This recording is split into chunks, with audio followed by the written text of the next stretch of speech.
Frank Rausel Ferreira. Indian lenders want the government to provide up to $2 billion to set up a bad bank at a time when their heavy pile of SAR debt is expected to double in size due to the COVID-19 pandemic, according to media reports. The banks have proposed that the government set up an asset reconstruction company to initially buy non-performing loans worth up to a total of 1 trillion rupees.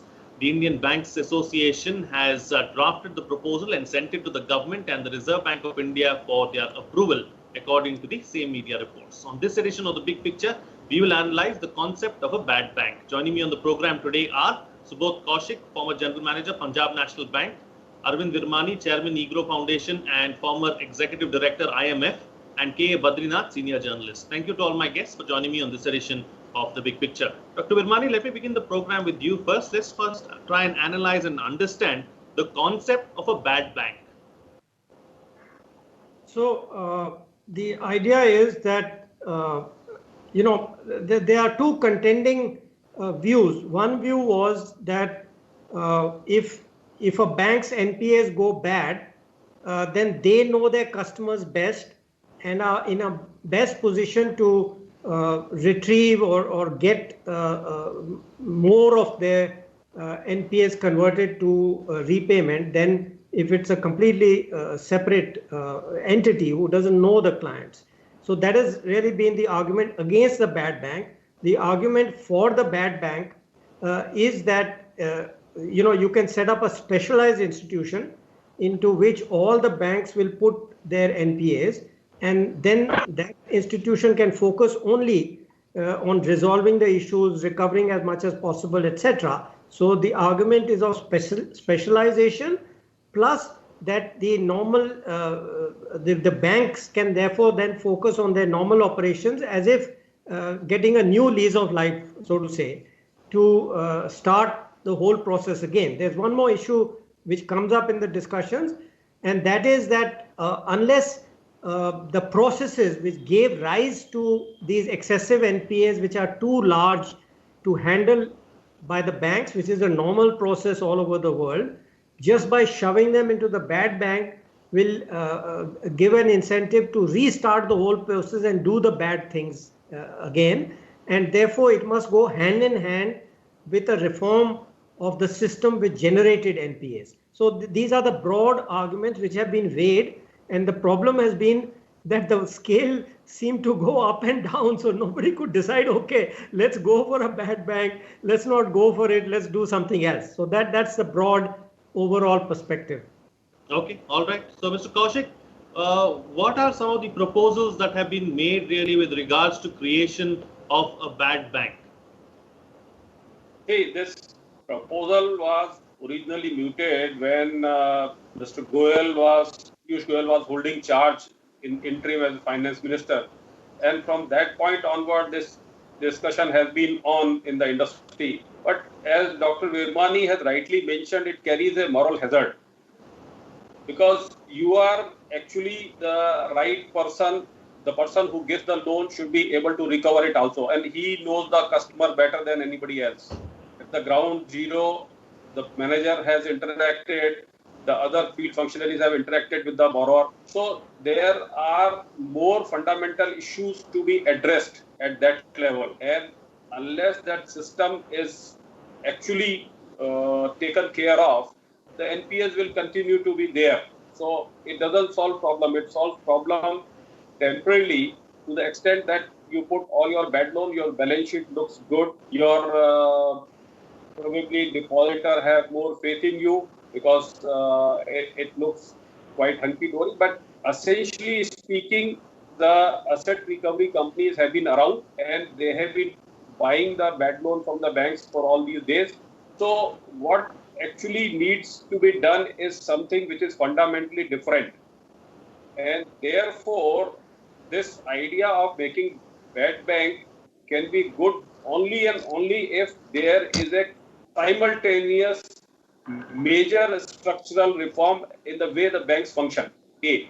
B. There should be a clear focus on the very principles of the lending, and there should not be any leeways given in that particular framework because essentially the decisions which are credit decision are dependent on the available information at the time of sanctioning of loan.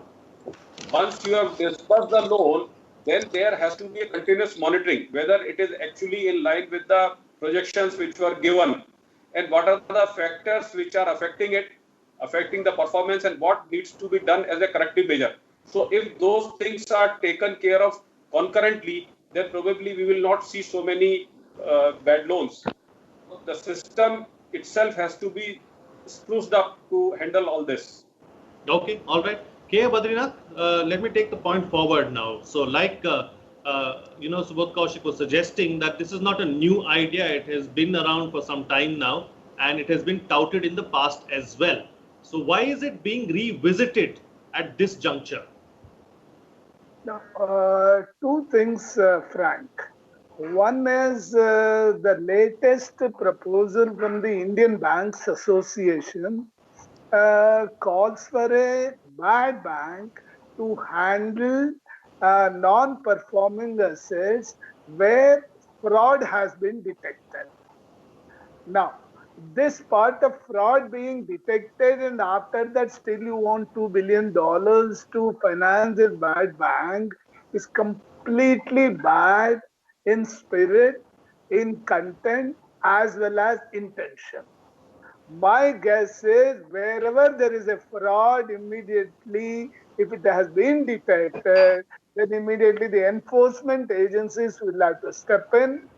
The boards of banks, which have been seeking a lot of freedom, financial freedom and decision-making freedom, need to take complete responsibility rather than allowing the frauds to happen, then handing over all those assets to an asset reconstruction company, and you want it to be, these fraudulent NPAs which have been created need to be bought by the asset reconstruction company at book value. How is it? World over, nowhere have you seen that there is a fraud. The bank allows the fraud to happen. The board doesn't take the responsibility. Then those assets where frauds have been detected need to be handed over to a bad bank. What kind of this irresponsibility can IBA, resort to? This is totally unacceptable. For a simple reason, some people, dash it off as a moral hazard, and you don't need to think too much about it. And let us start the, credit offtake again, and let the balance sheets be clean. How can the bank's balance sheets be clean if the intention is wrong, if your systems are wrong, and if you are not taking responsibility at any level, and you go on pushing the finance ministry for more and more powers, and the Reserve Bank, stays, just a spectator. So why is it that you need a bad bank to handle fraudulent assets? This is a question, fundamental question that needs to be addressed. Okay. Second part, if you allow me for just 1 second. Second part is that, okay, if there are non-performing assets, there are business failures, and you want to handle them separately, you already have, insolvency and bankruptcy code, where there's a lot of action going on anyways. So why do you need a mechanism where you want to hand over these non-performing assets to a bad bank, especially the fraudulence which has been detected in non-performing assets in the piling of NPAs? How can that happen? I don't support this at all. Okay. So, Dr. Virmani, I saw you shaking your head while Mr. Badrinath was speaking. So, he raised a fundamental question. You heard that. What is the purpose of a bad bank? So, there's an alternative perspective from what Badri is giving. I didn't, of course, know that this proposal, the current proposal, I don't know the details. I didn't know that it is only for assets which are, where there is a hint of fraud. And I'll tell you the opposite side of what Mr. Badri has said. And that is that in such situations, the members of the bank, the staff, the whole structure actually tries to suppress this information. That is the experience we have. So in some ways, handing it over to any other body, and the best way to do it is a financially expert body. So as I said, the bad bank would be a specialized institution. So in a sense, they would be able to take a more objective view of this thing instead of, having this dual structure of the actual perpetrators trying to suppress it and hide the thing, while the investigating agencies are let loose and people complain that they harass everybody, not just the people who are directly involved. So I think that would be the opposite perspective from what Badri is saying. And that could be in the minds if this is the proposal. As I said, I don't know what the exact proposal is. But if this is the proposal, this I suspect would be the argument of the government and those people who are generally not in the business of committing frauds, let's say. They want to actually have protection for themselves. So they are quite happy with the system because, the honest people, the people who don't want to do all this stuff will say, okay, if there is any hint of thing, you please take it out, you investigate, don't blame me later that I have suppressed some. If some person in my organization who was involved tries to destroy evidence or suppress something, then you will blame me. You just take all this, you investigate and do whatever is necessary. Then you can't blame me for things which I am not responsible for. Maybe it happened 2 years ago, it happened 5 years ago. At least the current chairman or MD or whatever is then separated from the thing and he can proceed with his normal business, confident that he is an honest person and there is no issue there. So in that sense, that would be the counter argument. Okay, all right. I'm coming to you, Badri. Just hold on. Let me go across to Subodh Kaushik first because he's been patiently listening to both sides of the story and been looking at both sides of the coin. So let him come in as a former banker as well, and let's hear his views. So, Mr. Kaushik, where do you stand as far as this issue is concerned? You heard both the speakers before you. Yeah.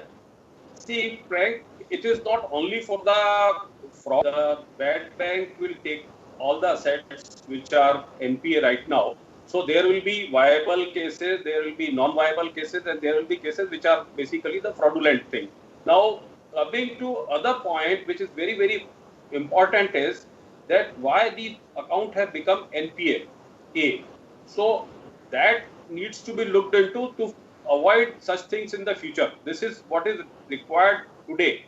We cannot continue to just shift them to another new bank and then continue to do the same thing.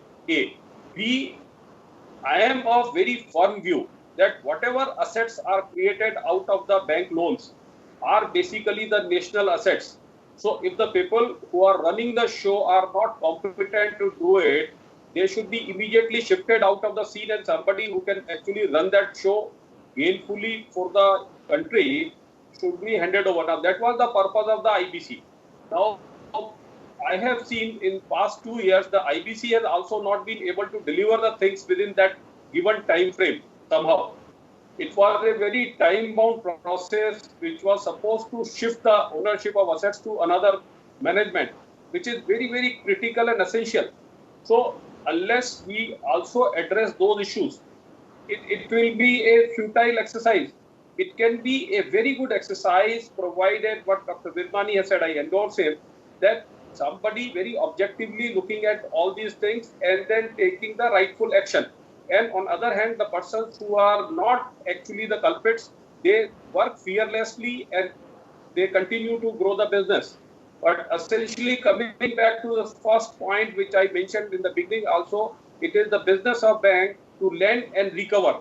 So when it comes to recovery, it should not be logically with somebody else. Because anything going bad, I shift it to somebody else is not the right way to do it. When we compile a confidential report on a borrower, and in my days as a young officer, I can tell you, we used to go around asking people that who this guy is how is related to whom, and what is his entire background. So once you do the complete background check, you are in touch with their staff at different levels and have the information of day-to-day development, then such things do not happen. I don't remember that any loan which I did became NPA in my entire career of 35 years. And even when the account became NPA, the bank was able to recover its money. So you have to assess the borrower, his repayment capability, his intentions, his competence to basically run that type of business, and should not be, I would say, desperate to just grow the balance sheet. Because we are basically trustees of the public money. And a trustee has to look at this aspect that yes, this money is I am holding is on somebody else's behalf. I have to return this money with interest. Once you treat that this money, if it was mine, personal money, whether I would have given it to this fellow or not, your judgment is going to be right. All right. So fixing responsibility and fixing accountability could be a good way forward is what you're suggesting. So, K. Badina, let me take that point forward with you. So what Subodh Kaushik is suggesting is that when you give out loans, you should also be responsible for the recovery of it because you're the one giving it out. So the need of the hour, would you say, is fixing accountability and responsibility and banking reforms as a whole rather than just looking at a bad bank? My guess is, first and foremost, the bank managements have been pushing the government towards providing more and more flexibility in terms of decision-making process. And they have also been flagging issues that the innocent people who are upright executives of the bank should not be harassed. After that, the government has come up with a notification which talks about, and it has been backed and endorsed by the Reserve Bank of India, saying that, look, there will be a vetting committee which vets all the proposed investigations before even an investigation begins. When all these, steps have been taken, why do you need a bad bank? You want to get rid of the responsibility of what you have done, whatever fraud you have done. No, this is not possible.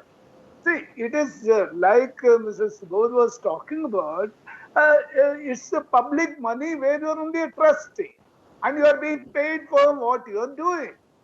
You are not doing anybody any charity by being there. If you cannot run it, just leave. Simple.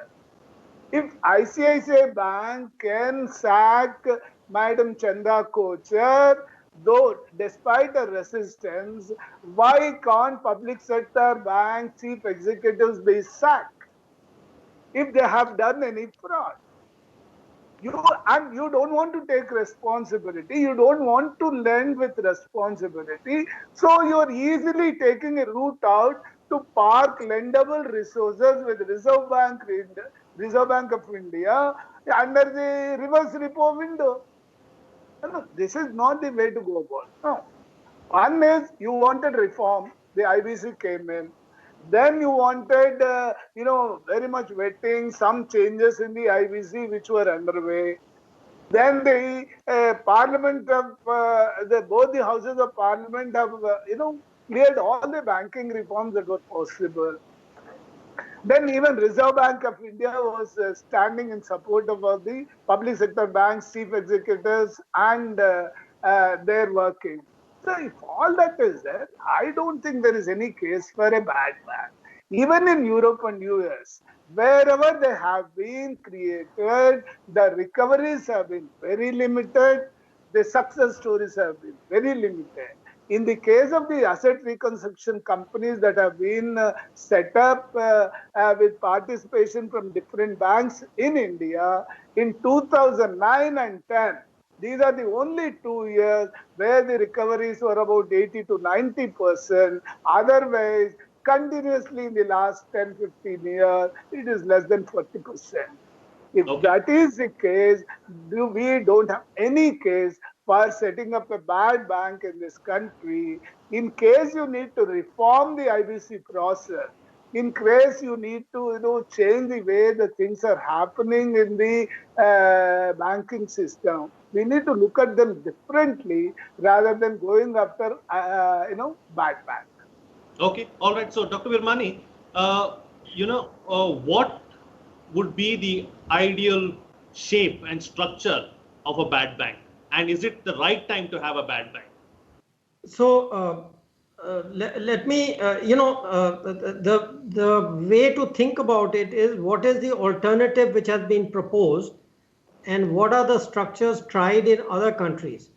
Now, you actually at the beginning of the program asked why is it that we are again considering this thing at this point, as Mr. Has pointed out that this has been on the table, so to say, for a long time. Why is it being revived?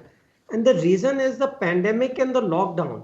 You had 15 years of, by the way, I support his point completely. It's over the last, 10 years or so that this whole issue of corruption, we've known about telephone banking for a long time, but somehow, it's after his time probably that suddenly people, I never used to suspect the actual bankers in the public sector. I always thought it was the telephone, to put it in a simple way.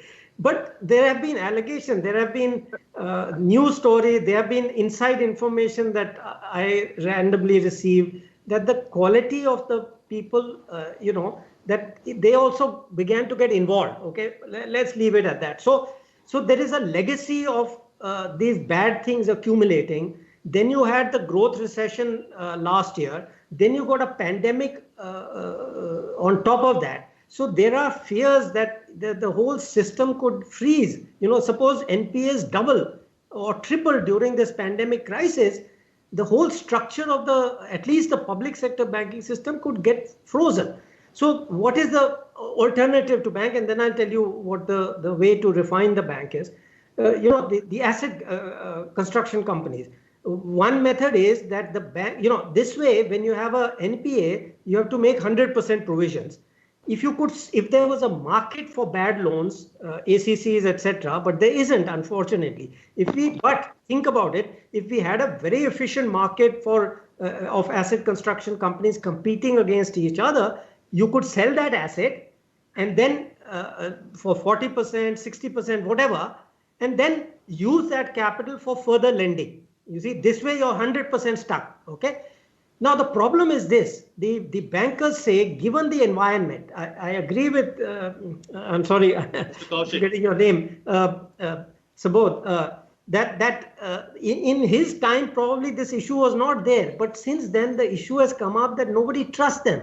They say, somebody will say, oh, you sold it for 40, but it was worth 45. Then the whole process will start again of blaming, finding out whether he is actually corrupt, not corrupt, etc. So that is the problem which is being struggled with.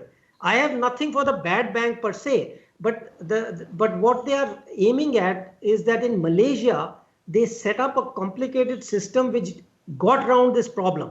So it's easier in a bad bank where government, where the public sector banks and others who want to join have equity share, because then you can set up an arrangement in which you do a sale, which may be a little high or low, but there is a condition that if the value of that asset goes beyond certain value, let's say you sold it for 40 and the value goes to 80, then after a certain minimum, let's say 20%, just for the sake of argument, if it goes beyond 60 to 80, everybody shares in that 20% extra, right? So there is a mechanism which then you can go back and say the politician or somebody else can't say, oh, but this was worth 80 and you sold it for 40, you must be corrupt. And because part of that thing comes back to you. So that is what I believe they are trying to work out. I am not asserting that the bad bank is the best thing in the world, that ACC can't be, but I wouldn't rule it out of hand without serious consideration of the pros and cons. Okay, so the bad bank will ensure that normal banks don't get choked, especially when things get out of hand, is what you're suggesting. That will be the ideal, really, job of a bad bank. All right. So, Mr. Kaushik, what's the best way forward then in the present scenario? No, I agree with Dr. Virmani that we need to go with a calibrated approach, because right now there are other factors also. You see, today what an asset is worth because of the slowdown and then real estate taking a hit and then COVID coming in. Now the real estate is really low today. So whatever was worth say 1 rupee yesterday is worth probably 50 paisa today. So there may be reasons of a lower valuation, and if when the market turns, the economy looks up, the same assets will be again at 1 or 1 plus value. And this has happened. The cycles keep coming up and down, we have seen in our life. So what Dr. Virmani is saying is very practical, that once you fix up a price, there is a committee which reviews it and then it is sold. And if there is a profit beyond a point, then it comes back to the bank or it is shared among the participants in consortium on a given basis. So that keeps the things very transparent, and very healthy system can be developed. Right now, yes, one consideration can be that instead of looking at the huge NPAs on the balance sheet of all the banks, we can put it at some place and then look for the expanding our loan books, whatever the new measures have been announced by the government. Banks with total capability they have go to support it, and then the economy is not back on track. So that a way, yes, and it should be given a serious consideration before we say yes to it or reject it. I am in particular circumstances agreeable to give it a due consideration. That is what I am saying. All right. And K. Badrinath, close the show for us with your quick concluding remark. Yes, the point is that even with the pandemic, and there are likely business, failures that might be there, which are very genuine and which are not within the hands of the businessman. If you recall, Finance Minister Nirmala Sitharaman said that no new IBC cases will be taken up in next 1 year. We will not add to the list of IBC cases during next 1 year. That way, a lot of cushion has been provided to the banks. Second part, many of the loans whether have been guaranteed fully by the government of India at 100%. So the recovery shouldn't be an issue in at least certain categories. Third part is that if it is a willful default, then it should go through the due process of enforcement and nothing to do with the handing over to the bad bank. If it is a genuine business failure, it should go to the IBC process, which has the backing of the Parliament of India. And in a democracy like ours, we need to be very transparent in terms of how we are dealing with our banks. And fifth point is that if the banks and financial institutions seek freedom to, decide, then they should also be held responsible for the decisions they take. And you cannot say that, well, I've taken a call and it's none of my business whether the money comes back or not. After all, if you are a trustee, you need to take responsibility for it. Okay, all right. On that note, then I'll call it a wrap on this edition of The Big Picture. Thank you to all my guests for joining me on the program and putting things into perspective for us. That's it from me. See you again.